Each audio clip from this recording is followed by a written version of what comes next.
Bem-vindos! Sabe como o mundo financeiro parece uma coisa super complexa? Bom, pensa numa teia de aranha, daquelas gigantes, super conectada. Se você toca num fiozinho, a teia inteira treme, né? Com a economia global é a mesmíssima coisa, e é exatamente isso que a gente vai ver hoje. Vamos seguir o rastro de uma única notícia para entender como ela viaja por essa teia e bagunça mercados que estão a milhares de quilômetros de distância. Bora desvendar esse mistério? Essa é a grande questão, não é mesmo? A pergunta de 1 milhão. Como pode uma coisa que acontece lá do outro lado do planeta, mexendo o bolso de tanta gente por aqui? Pois é, hoje a gente vai fazer exatamente isso. Seguir a jornada, e que jornada, de uma única manchete. Vamos ver como ela vira um verdadeiro tsunami financeiro, sabe? Um efeito dominó que passa por cima de continentes e afeta tudo, desde o preço do petróleo até o sobe e desce da nossa bolsa de valores aqui no Brasil. Então, vamos lá. A nossa história começa num momento que, olha, ninguém estava esperando. O cenário geopolítico já estava super tenso, e aí, do nada, surge uma notícia que pega todo mundo de surpresa. Especialistas, governos, o mercado, todo mundo desprevenido. Foi aquela faísca, sabe? Aquela que acende um pavio que está ligado no mundo inteiro. E a gente está prestes a ver essa explosão. E o momento decisivo foi esse aqui. Os Estados Unidos, numa jogada que ninguém esperava, chegam com um plano de paz super detalhado. A simples menção de um acordo, de um cessar-fogo de 30 dias entre os americanos e o Irã, pronto. Foi a faísca que faltava para acender aquele pavio global. E como a gente vai ver agora, a explosão que veio depois foi sentida no mundo todo. Assim que a notícia saiu, pá, a primeira peça do dominó caiu. E caiu com força. Todo mundo virou os olhos para uma das coisas mais importantes da economia mundial, o petróleo. A reação do mercado não foi só rápida, não. Foi um verdadeiro terremoto. E já dava para ver que era só o começo. Olha só esse número. Quase 6% de queda. Em um único dia. O preço do petróleo Brent, que é a grande referência mundial, simplesmente despencou. Para você ter uma ideia, uma queda desse tamanho é uma coisa bem rara. Geralmente, quando acontece, é sinal de que vem mudança grande por aí no cenário global. Isso só mostra como o humor do mercado pode virar de uma hora para outra. Tá, mas o que aconteceu aqui exatamente? Pensa comigo, existe uma coisa chamada prêmio de risco de guerra. É como se fosse um seguro. Durante meses, o mercado pagou mais caro pelo petróleo por puro medo de estourar um conflito. Mas aí, com a notícia de um possível acordo de paz, esse seguro de repente não fazia mais sentido. O mercado simplesmente parou de embutir o risco de uma guerra no preço e, com isso, os preços desabaram, chegando a romper aquela barreira super importante, a psicológica, dos US$ 100 por barril. Mas a história não para no petróleo, não. A queda no preço foi só o começo. Aquela primeira onda de choque virou um tsunami financeiro de verdade, que atravessou os oceanos e bateu nas bolsas de valores do mundo todo, de Tóquio a Nova York.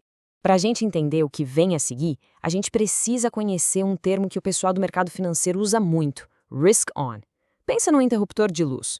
Quando as notícias são boas, tipo, perspectiva de paz, energia mais barata, esse interruptor liga.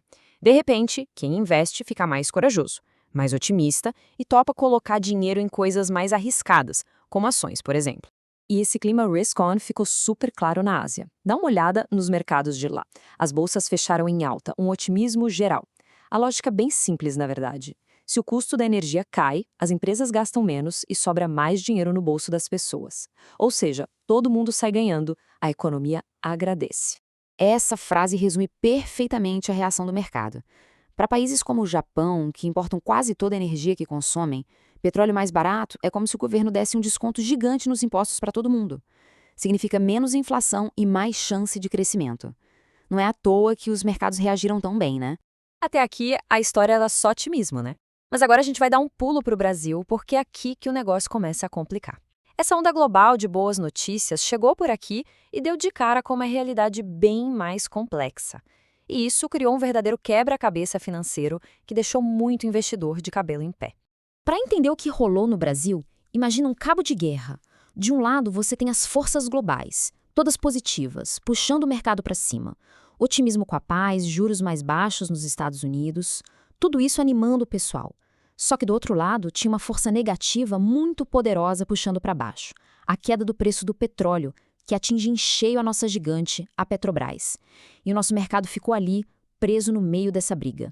Mas por que a queda do petróleo pesou tanto aqui no Brasil? A resposta está bem aqui. Olha só. Gigantes como Petrobras e Vale, juntas, são quase 1/3 do nosso principal índice da bolsa, o Ibovespa. Então é simples. Se o petróleo cai, a Petrobras sofre. E como ela é um peso pesado no índice, ela acaba arrastando o mercado inteiro para baixo junto. Isso mesmo que o resto do mundo esteja em festa. E não para por aí. Para complicar ainda mais o nosso quebra-cabeça brasileiro, a gente precisa colocar mais uma camada na história. Uma série de problemas internos que já estavam acontecendo muito antes dessa notícia de paz entre Estados Unidos e Irão. A situação aqui no Brasil já era uma verdadeira panela de pressão, sabe? Pronta para explodir. Tinha ameaça de greve de caminhoneiros, protesto em Porto Importante, preocupação com as contas do governo, inflação subindo. Tudo isso já deixava o mercado com um pé atrás, criando um clima de incerteza que já estava no ar. Então, o cenário é esse, uma mistura super complexa de notícia boa vindo de fora com notícia ruim aqui de dentro. E aí, como é que um analista, ou até mesmo quem investe, faz para entender tudo isso? Como é que se separa o que é importante do que é só barulho? Bom, é um processo de colocar tudo na balança. Primeiro se olha o cenário global, que no geral estava positivo. Depois o impacto nas commodities, que foi misto, né? Bom para Vale, ruim para Petrobras. E por último, o risco interno, que era alto e só aumentava. Quando se junta tudo isso, o resultado não é um compre ou venda. É um calma, vamos com cuidado. No fim das contas, a análise é essa. O Brasil ficou no meio de um fogo cruzado financeiro.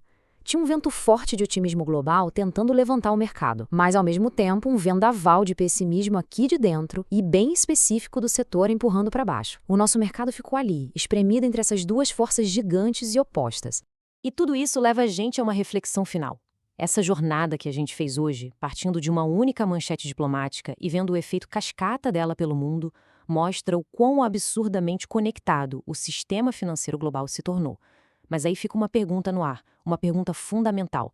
Essa conexão toda nos deixa mais fortes, mais capazes de aguentar os baques e nos recuperar rápido? Ou será que ela só nos deixa mais vulneráveis a coisas que acontecem do outro lado do mundo sem a gente esperar?